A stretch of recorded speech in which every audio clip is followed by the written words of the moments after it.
pour la jeune génération, c'est en général, très majoritairement pas quelque chose de plus grave qu'une grippe. Par contre, et c'est ça notre préoccupation principale, c'est que quand cette maladie atteint les personnes âgées ou les personnes qui souffrent de maladies chroniques, eh bien, les conséquences sont bien plus grandes. On peut se fier maintenant à l'historique de cette maladie qui n'a pas beaucoup de temps, elle a 5 mois, mais en regardant ce qui s'est passé en Chine, ce qui se passe maintenant dans le sud, en Italie, on peut constater cette surmortalité très importante des personnes âgées. Notre principe, ce n'est pas d'interdire, c'est d'introduire ce qu'on appelle une distance sociale pour essayer de casser la propagation de cette maladie. Donc c'est évident qu'un des lieux où elle peut se propager, c'est là où il y a beaucoup de personnes ensemble et qui sont en général dans des lieux confinés.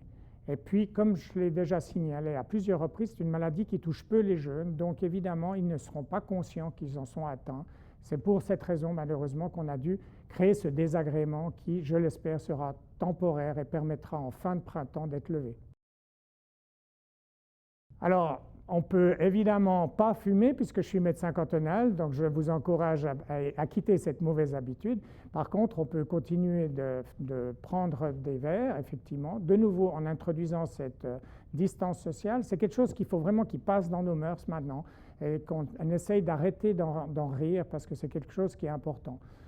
Les relations intimes ne sont pas du tout, évidemment, contre-indiquées, mais par contre, ce qui est important de se rendre compte, c'est que si une personne est positive, eh bien évidemment, il y a de fortes probabilités pour que la personne qui est très proche le soit également et risque de se trouver dans une situation d'auto-quarantaine.